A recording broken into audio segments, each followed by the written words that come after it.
sabe controlar, e estamos sendo vitimados por um presidente que resolveu ser médico, resolveu ser infectologista, que resolveu aceitar remédio, mesmo sendo uma mentira o remédio que ele está receitando.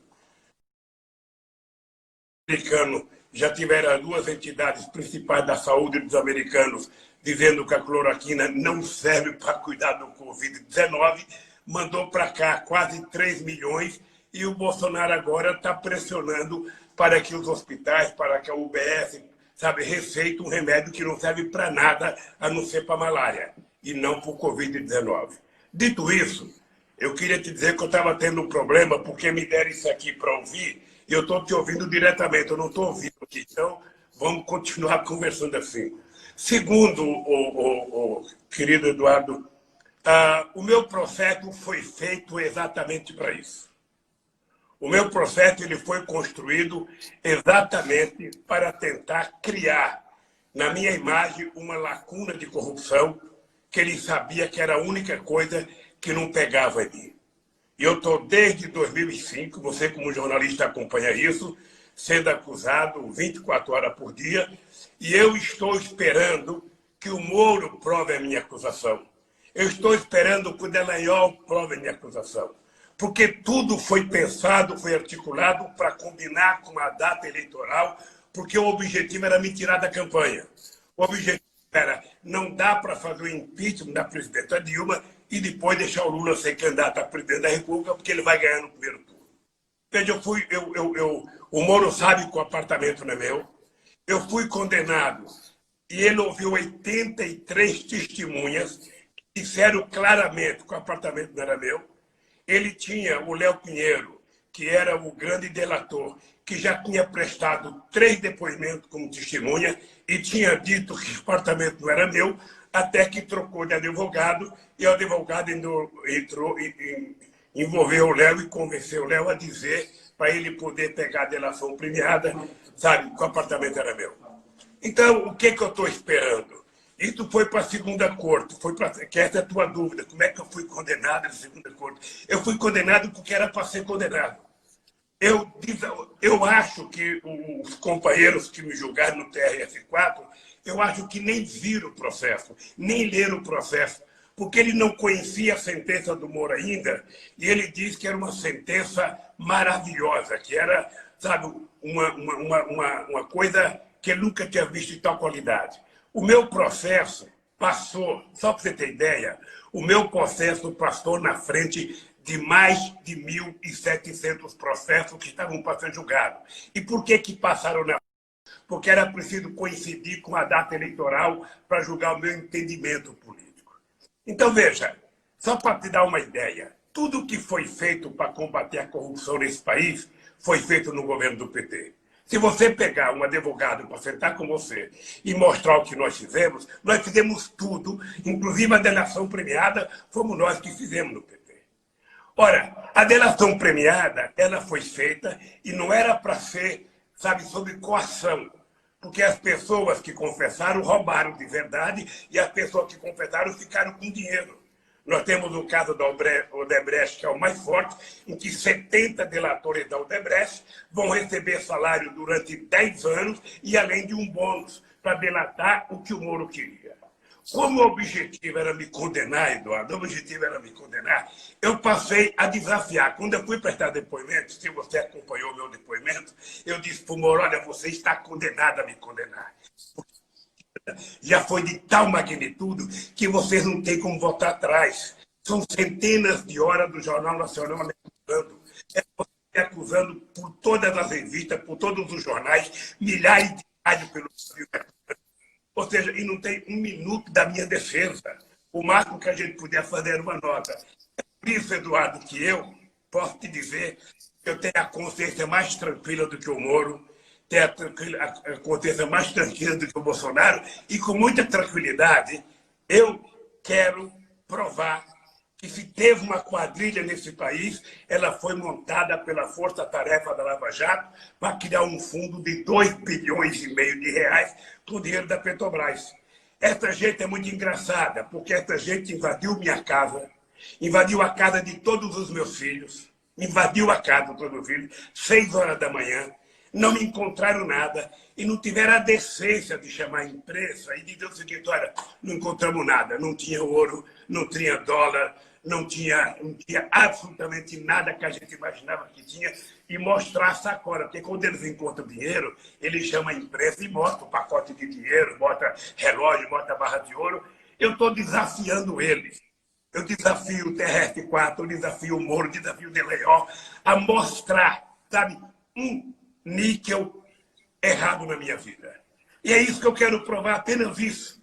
É por isso que eu dizia, quando eu estava na Polícia Federal, Eduardo, que queriam fazer um acordo para eu sair, eu dizia: eu não troco a minha dignidade pela minha liberdade. Se me colocar aqui, vão ficar aqui até que eles reconheçam que eles prenderam o inocente para evitar que o Lula ganhasse as eleições de 2018.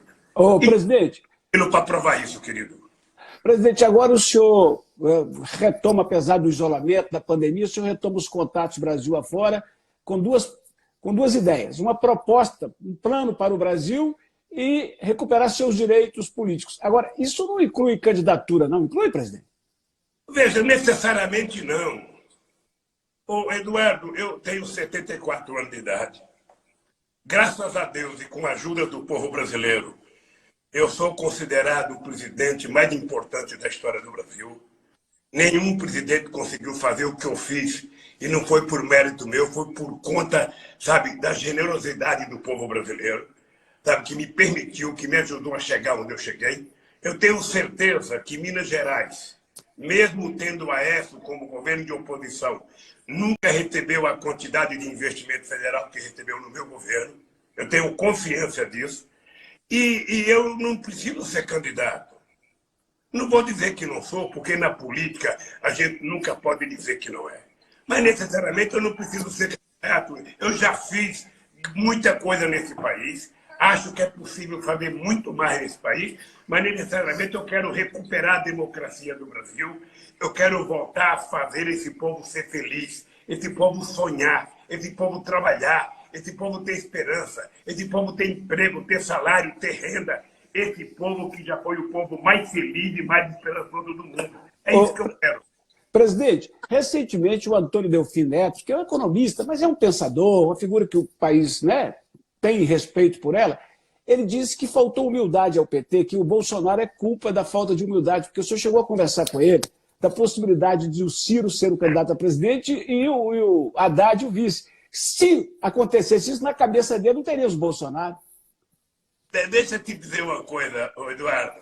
Essa história é antiga, porque antes das eleições de 2018, o Mangabeira Unger levou o Haddad para conversar com o Ciro Gomes e fizeram a proposta para o Haddad ser vice do Ciro. E deve ter comentado com o Delfim Neto. Quando o Mangabeira foi me contar, eu falei: Mangabeira, você só tem que perguntar para o PT, não é para o Ciro.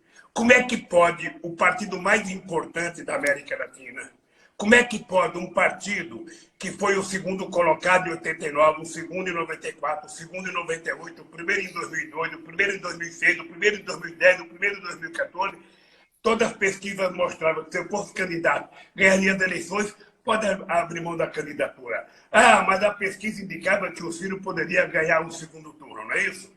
Ora, mas para o Ciro ganhar o segundo turno, ele precisava passar pelo primeiro.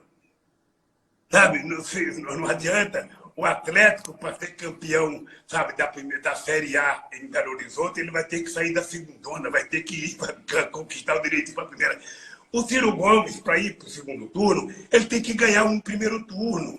Como é que o PT poderia abrir mão de ter candidatura própria com um quadro da qualidade do companheiro Fernando Haddad?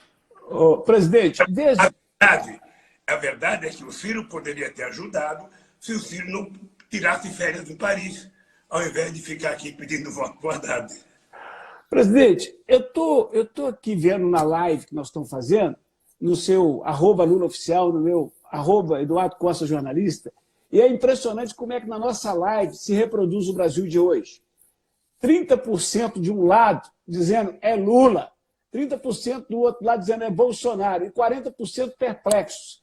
O que o senhor faria se fosse convidado para um grande entendimento nacional, para a gente pensar junto e fazer esse país ir adiante, parar com esse Fla-Flu, com esse Atlético e Cruzeiro, presidente? Eu não sei quantos anos você tinha, mas há muito tempo atrás nós brigamos muito para que o Brasil tivesse 2 turnos. Para que a gente não corresse o risco de um presidente ser eleito como Allende foi no Chile, com 30% dos votos. Quando você só tem 30%, você tem 70% que não votou em você. E o segundo turno, ele permite que, ao você conquistar o direito de ir para o segundo turno, você possa construir a tua aliança política, a tua governabilidade durante o processo eleitoral. Foi assim comigo em 2002, foi assim em 2006, foi assim com a Dilma em 2010, foi assim em 2014 com a Dilma. Sabe, todo mundo que ganhou, ganhou no segundo turno. Sabe, isso é muito importante para o país.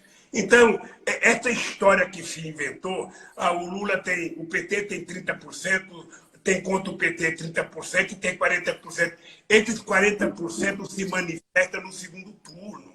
Eu tive 40 e pouco no primeiro turno com o Alckmin e tive 62 no segundo turno. Você está lembrado que eu ganhei 12 milhões de votos no segundo turno com o Alckmin e ele perdeu 4 milhões. Significa que 4 milhões que votou nele votou em mim. Ou seja, não existe esse negócio do antipetismo, o antilulismo, o anti-Tatiaia, sabe? Não existe isso.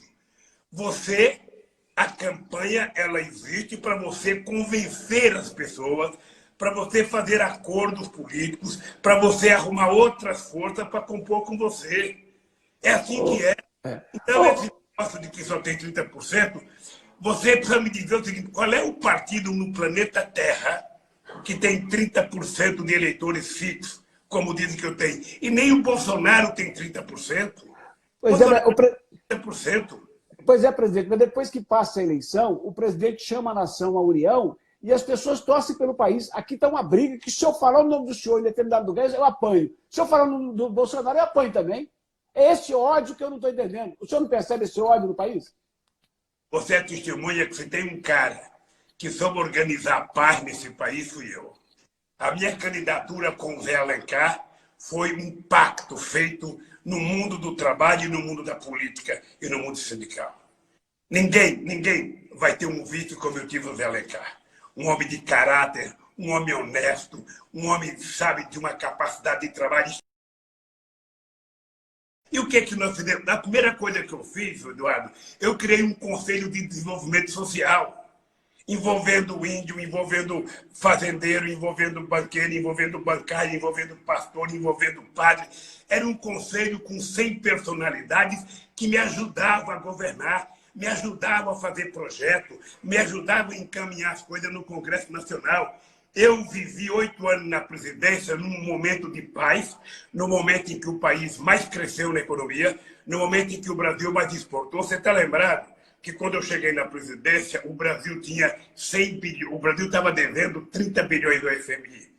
Nós pagamos o FMI, juntamos 380 bilhões de dólares de reserva, as nossas exportações, que eram 100 bilhões, nós chegamos no fluxo entre compra e venda a 502 bilhões de dólares.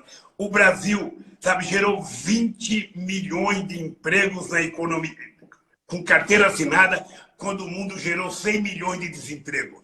Nós vivemos o melhor período, a convivência democrática na diversidade é a coisa mais extraordinária que nós podemos ensinar a esse país. É por isso que nós fizemos muitas obras, é por isso que nós fizemos muita universidade, é por isso que nós fizemos muita escola técnica, é por isso que nós fizemos programas sociais que o povo esperava há muitos anos. Ô, presidente, o senhor candidato, o senhor disse uma vez que o Congresso tinha mais de 300 picaretas. O senhor, presidente, o senhor teve que aliar-se ou conviver com o Renan, com o Sarney, com os picaretas lá. Depois, Bolsonaro, candidato, ele falou que não queria nem falar com essa gente, queria falar com as bancadas. Hoje ele está se encostando no tal do Centrão. Não tem jeito, nesse presidencialismo brasileiro, de se governar sem aliar-se a setores do Congresso aparentemente retrógrados. Eduardo, A coisa maravilhosa seria, se você fosse candidato a presidente, você ganhar para presidente e eleger a maioria dos deputados aliados a você e a maioria dos senadores.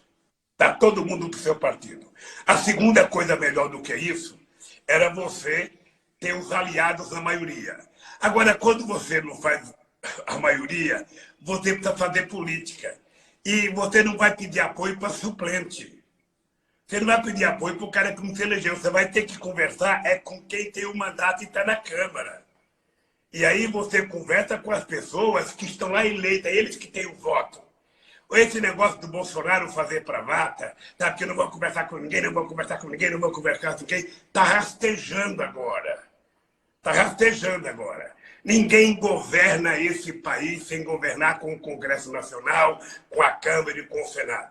Ninguém governa esse país se não manter uma harmonia com as chamadas instituições da democracia. Eu fui um cara que disse que tinha 392. Hoje, eu acho que tem mais. O doutor Ulisses Guimarães, que você conheceu, tinha uma frase extraordinária. Ô Lula, toda vez que a elite brasileira começa a dizer que tem que renovar a política, precisa mudar o Congresso, o que vem é pior. E é isso que nós estamos assistindo agora. Esse Congresso agora é muito pior do que o Congresso anterior. E o anterior já era pior do que, sabe? Agora, então, sabe por quê? Sabe por quê? É. Porque os meios de comunicação têm uma importância extraordinária que não pode esquecer, que é não permitir que o povo negue a política. Porque toda vez que você nega a política, toda vez que você escolheu um político, você precisa lembrar que quem escolheu o deputado foi o povo. O povo votou nos deputados que estão lá. Ou seja, o povo votou nessas pessoas. Teve pessoas que hoje estão sendo acusadas que teve 2 milhões de votos para deputado, sem conhecer as pessoas, apenas pelo fake news. Então, eu acho muito sério, sabe por quê, Eduardo? Eu estou com 74 anos e eu vou te dizer uma coisa. Enquanto a gente continuar negando a política, o que a gente vai colher é, na verdade, tempestade. Porque a política não tem solução para ninguém, querido. Presidente, a oposição brasileira, aí eu falo de PT, pessoal, especialmente da esquerda, ela não está aparentemente perdida e fraca? Ela não está perdida. Veja, o Bolsonaro tem apenas 1 ano e meio que tomou posse. O Bolsonaro está no meio do governo e já tem mais de 46 pedidos de impeachment para ele. Eu fico preocupado, sabe por quê, Eduardo?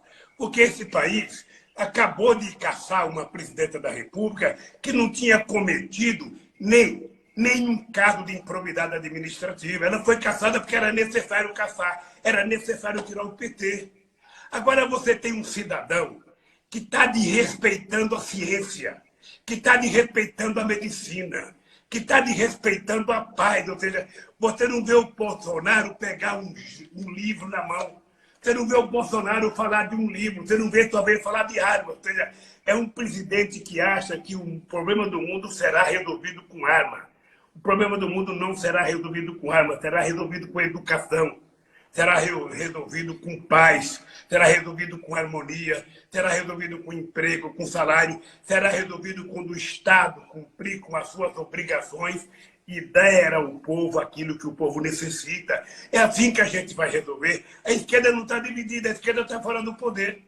Então ela tem que aprender que a gente fora do poder... Sabe qual é o problema, Eduardo? Quando você ganha, 4 anos de mandato passa rápido demais.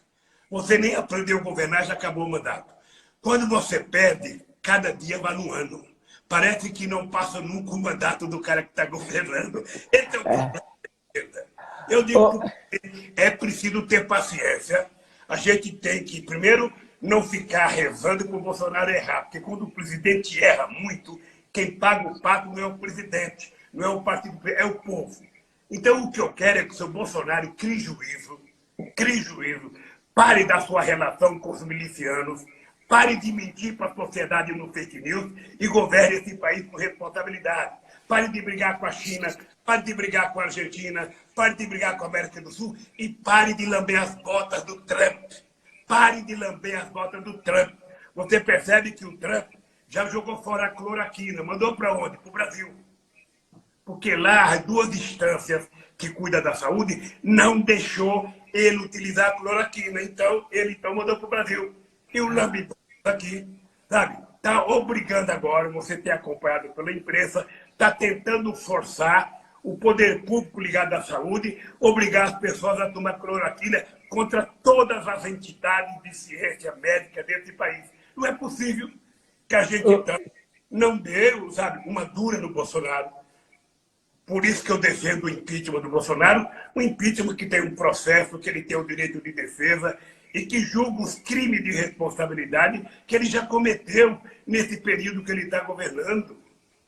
O senhor está confiante de que o PT terá um bom desempenho nas eleições do fim do ano de novembro e que possa, assim, se redimir ou mostrar que ele não acabou, como para muita gente aconteceu com a vitória do Bolsonaro? Ô, Eduardo, deixa eu te falar uma coisa com sinceridade. O PT é o mais importante partido de esquerda da América Latina. E qualquer cientista político sabe disso. O PT não vai acabar numa eleição. Por que eu gosto da democracia?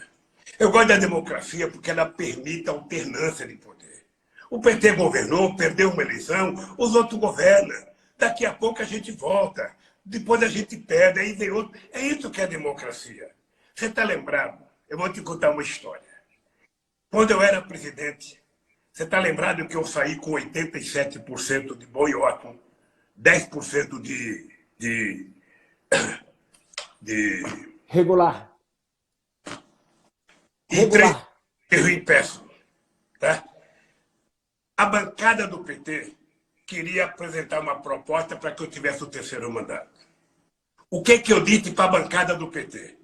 Eu disse para a bancada do PT o que eu disse para o doutor Chaves, que eu disse para o doutor Uribe e que eu disse para o doutor Evo Morales agora. Toda vez que um político começa a se achar imprescindível e toda vez que um político começa a se achar insubstituível, está nascendo um pequeno ditador. Por isso é que eu não quis um terceiro mandato, porque eu sou favorável à alternância de poder. Ora, se alguém, sabe, como o Zé Maranhão do Pimentel, ótimo, ele que governe. Veja se ele consegue cumprir. O Pimentel saiu derrotado, vai lamber suas feridas, como dizia o Brizola, e se preparar para voltar outra vez. Isso vale para todo mundo. Isso vale para todo mundo. Nós temos que aprender a perder e aprender a ganhar. Quando a gente ganha, é bom. Quando a gente perde, a gente chora e deixa a vida passar para a gente se preparar para ganhar outra vez. Presidente, eu tenho que caminhar aqui para o fim da prosa, embora ela esteja boa. Eu queria falar um pouquinho sobre... Como é que é? Bom, que eu ficaria mais umas 3 horas aqui com você. Vamos prosear. Aqui, eu queria falar um pouquinho de Belo Horizonte. Aqui, a eleição está chegando, os candidatos, né? Por exemplo, os 2 vereadores, o filho do senhor ministro Patrus, o Pedro, o Arnaldo, que o senhor conhece mais, Arnaldo Godoy. Hoje eu fiquei sabendo que o Kerson Lopes, que é da Casa do Jornalista, colega nosso professor, é pré-candidato pelo PT. E tem o Nilmário Miranda, que é pré-candidato a prefeito. Mas já fiquei sabendo que o Rogério Correia está bravo. Ou seja, o PT vai ser sempre essa encrenca que ninguém quer, o pau quebra, hein, presidente? Eu queria antes falar uma coisa para você, Eduardo. Quando eu fui lançado candidato em 89, eu pensei que era brincadeira do PT. Porque você tinha Ulisses Guimarães candidato. Você tinha a doutora Aureliano Chaves candidato. Você tinha Leonel de Moura Brizola candidato. Você tinha o doutor Mário Covas candidato. Você tinha a doutora Afif candidato e tinha o Enéas candidato. Eu achei que era uma brincadeira do PT me lançar. Como é que um metalúrgico iria disputar uma eleição com tanta gente nobre? O que aconteceu? Eu fui para o segundo turno e as grandes figuras não foram. Foi eu e o Collor, que eram 2 candidaturas novas. Pois bem, o Nilmário tem um papel histórico em Belo Horizonte, desde o movimento social, sabe? Desde a imprensa alternativa, e você sabe disso. O Nilmário foi um ministro extraordinário nos direitos humanos no meu governo. O Nilmário foi deputado federal, foi candidato contra o Aécio a primeira vez e deu um suador no Aécio, você lembra disso. Olha, o PT escolheu o candidato unimário, sabe, da forma mais democrática possível. Então, eu acho que nós não temos que ficar chorando e o leite derramado. Nós temos que ir para a rua tentar eleger o companheiro Neumário Miranda. Vai todos os candidatos de esquerda, ótimo. Quem for o melhor vai para o segundo turno. E no segundo turno a gente junta todo mundo. O que o PT precisa é ter em conta o seguinte: o PT precisa ter coragem de ir para a rua, defender o seu legado, mostrar em Belo Horizonte que o PT governou essa cidade com Patrus, depois conversou vários tempos com o Célio de Castro, sabe? O PT era vice. Depois o Pimentel governou várias vezes e o PT fez história na prefeitura de Belo Horizonte. É isso que nós temos que resgatar para mostrar quem é que tem mais capacidade de governar. É isso que nós temos que mostrar. E é isso que vai permitir que as pessoas escolham fulano e beltrano. Sabe? Você tem que fazer uma campanha, sabe, discutindo uma parte dos temas nacionais e uma parte são os temas locais. São as necessidades do povo. Porque não adianta nem só ficar xingando o Bolsonaro, nem só ficar falando do buraco da rua. É preciso falar da economia. É preciso falar, sabe, da crise sanitária que estamos vivendo. É preciso falar da crise financeira que estamos vivendo. Então, o PT é um partido nacional, tem que fazer uma campanha extraordinária, tem que aproveitar o tempo na internet, o tempo no meio de comunicações e falar. Se a gente não ganhar dessa vez, o mundo não acaba. A gente se prepara para ganhar na outra vez. E quando acabar, e quando acabar esse isolamento, o Lula vai para a rua, vai enfrentar o povo na rua? Olha, deixa eu lhe falar uma coisa. Você me conhece, sabe que eu gosto de ir para a rua. Eu fico muito triste quando eu sei que um cara como você, que me conhece há muito tempo, ficou com dúvidas a meu respeito por conta da quantidade de notícias que você recebia, sabe, de que o Lula tinha roubado, de que o Lula tinha feito isso, tinha feito aquilo, sabe? Então eu até não fico chateado quando eu sei que as pessoas pensam isso de mim, porque vocês ouviram de manhã, de tarde e de noite durante muitos anos. Você sabe quanto tempo faz que eu não apareço no Jornal Nacional? Faz mais de 10 anos. E o Moro aparecia todo dia 20 minutos me condenando. Eu sei o que é a destruição da imagem das pessoas. Quando o político rouba, Eduardo, você sabe, porque em Minas Gerais se fala muito isso. Quando o político rouba, o que ele fala? É preciso submergir. É preciso desaparecer. Eu poderia ter ido para outro país, Eduardo. Eu poderia ter ido para uma embaixada. Por que você acha que eu me entreguei na Polícia Federal, Eduardo? Porque eu queria ficar perto do Moro, porque eu preciso provar que o Moro e o Dallagnol foram chefes de uma quadrilha que tinha como objetivo me condenar. E o Dallagnol agora está provado que ele queria era pegar dinheiro da Petrobras para montar uma instituição dele. Não sei se você percebeu que naquele PowerPoint que o Dallagnol mostrou, sabe, dizendo que eu era chefe de uma quadrilha, você sabe que esse processo eu ganhei em Brasília. Então, a denúncia de quadrilha desapareceu. Porque eu ganhei na Justiça Federal em Brasília. E eu quero levar a minha briga contra o Moro, não é pessoal. Eu quero levar a minha briga contra o Moro porque eu sou favorável que todos os ladrões estejam presos.